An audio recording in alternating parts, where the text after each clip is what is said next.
Bryant will weigh even heavily in the passing game. Gio Bernard will weigh heavily in the passing game. And I think this year he'll have an even better rapport. He doesn't have in the red zone, the rapport with Mike Evans is second to none. I think they need to get a little better rapport in the field, because once they get to the red zone, Mike Evans 6'5", so he just throws it up, he back shoulders him, or he just high points it. But for me, yeah, no, I'm not gonna let you use Gronk's excuse for Gronk's retirement as an excuse for Brady when he does not win the championship. And I think that's where you're kind of headed. How do you think that? Because I know you.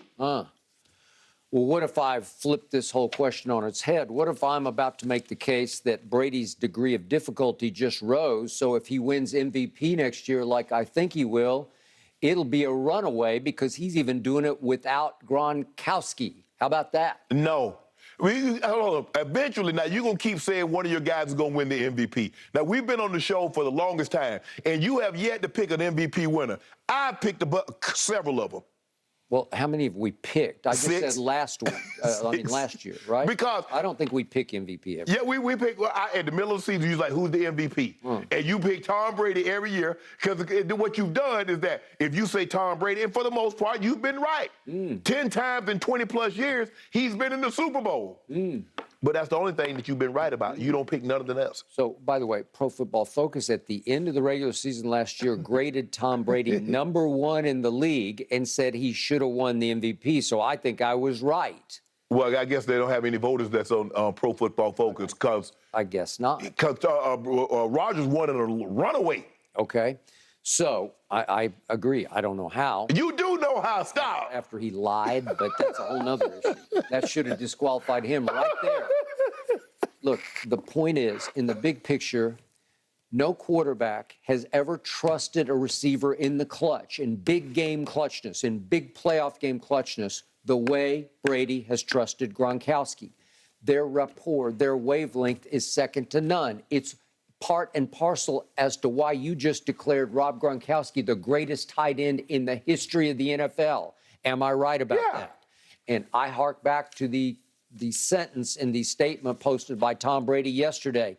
Every single snap, I knew that no matter how many people you put in front of him, he was going to get to his spot. That is invaluable for the greatest quarterback ever.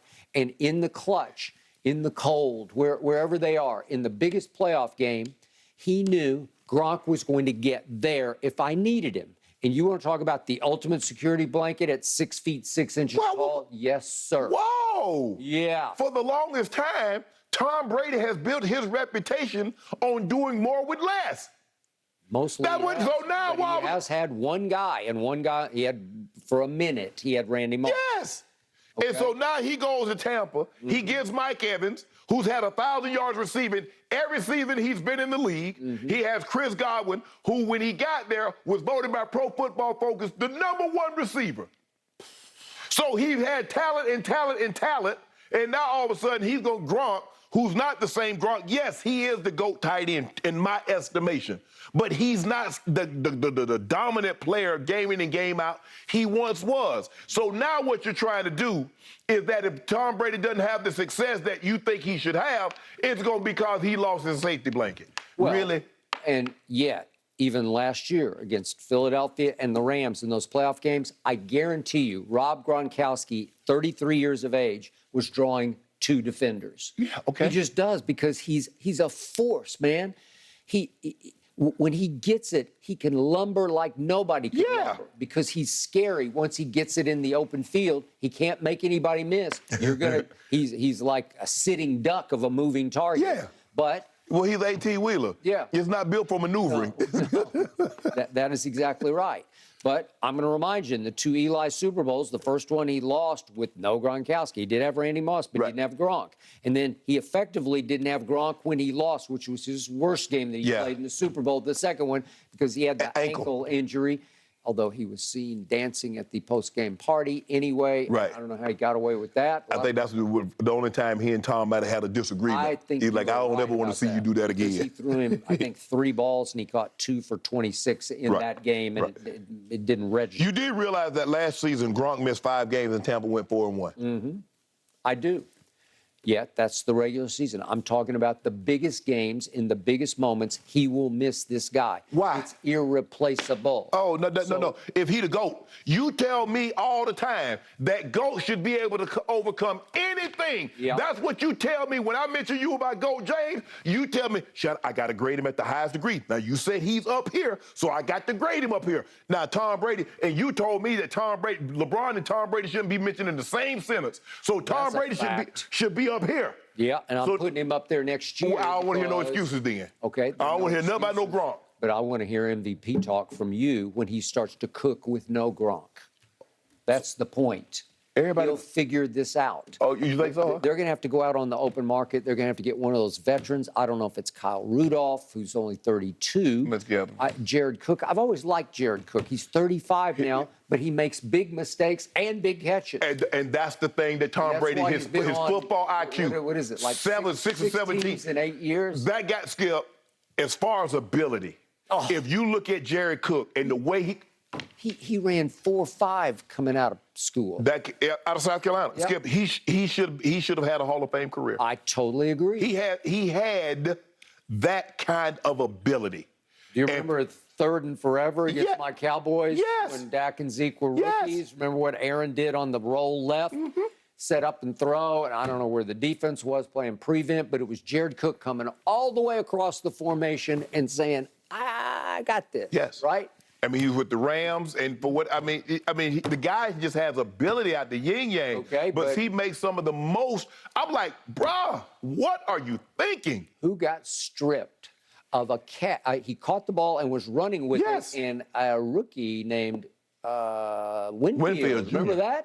Winfield Jr. came up and stripped him, and it was the turning point of the season. Yes. Because it effectively ended Drew Brees' career at New Orleans. He catches the ball, leaves it in his right when the guy that he beat is on that side. Why not switch the ball? Yep. Now you can stiff arm the guy. But he's oblivious. He catches the ball and just starts running. And the guy just punches don't even try to tackle him, just punches the ball out of his hand. And then remember, my Cowboys survived in game 2 after losing to the GOAT on opening Thursday night. They came all the way out to California to play the Chargers at SoFi.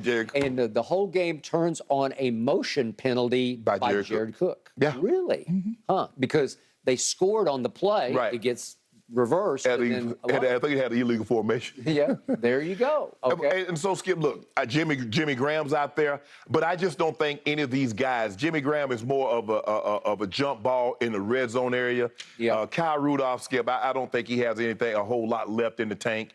I believe they're going to start, let's see what Cade Otton and let's see what the other kid can do. Speaking of Cade Otton, quickly, I love Lance Zierlein, and he critiques pre-draft for NFL.com. And his critique on Cade Otton, a fourth-round pick out of Washington, was plus starter. So that's high praise. Yeah, absolutely. Fourth-rounder. He was a 4-year starter at Washington. He has very good speed. He has sudden hands, according to Lance Zierlein, and that he'll be much more productive in the pros than he was at Washington. Also a very good blocker. So he's got all the. Is he Gronk? No, but it'll be fascinating. Watch what Brady. As we speak, Brady might be throwing to him right here, now, trying to get him up to speed. But he's just a kid, and he's never done this before. He's going to be asked a lot. Cameron Brate's very good. Right. Cameron Brate caught big balls. He caught a big ball against the Rams. Yeah, Skip, I think the thing is now in today's game, especially at the skill position, it's all about being able to think on your feet suddenly. The physicality, a lot of the physicality has been legislated. Before you, Skip, you had to be physical. Guys were trying to punch you across the middle, so you had to be physically tough. Now you just have to be mentally sharp. Can you get from point A to point B suddenly, and you know what you got to do once you get there? Yeah. Brady is working with him and telling him what he needs to do. All right, so before we go, I have to show one play only that I hold against Rob Gronkowski. Oh, man. I will not miss these kinds of blunders by Rob Gronkowski because this is the last throw in the Super Bowl Brady lost to the Eagles. This is a Hail Mary, avoiding the sack. Look at the athleticism from Brady. That was a heck of a throw. And that's got to be caught.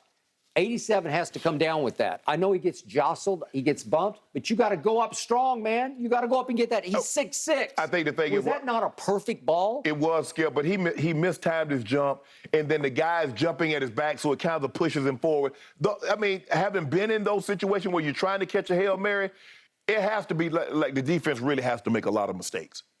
Because if they do it, because all you got to do is just, because you're going, Skip, you're trying to time the jump. That's a hard jump to time because that ball is coming from like 50, 60 yards now. Yeah. So you jump too soon, you're going to be on the ground, and everybody's going to be... There's a bunch of bumping and grinding. Yes, and so I think a guy kind of nudged him, and it doesn't take much, nudged him from the back and kind of threw his timing off. That'd have been but you just wanted a perfect scenario.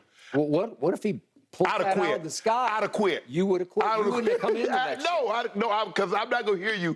Tom Brady threw for 565 yards and a walk-off. Because he already had 505, a record. Yes. He'd already set the record, so give him 50 more. And that would have broke Norm Van Brocklin's record that stood the test of time, the 554. No, I couldn't. No. Well, that little come on, Gronk. You owed him pre-bounce jump one. just really killed him. I agree, Shannon. All right, guys. Is Baker Mayfield going to actually end up playing with the Browns after all the drama and all the trade rumors? We're going to dive into that one coming up next.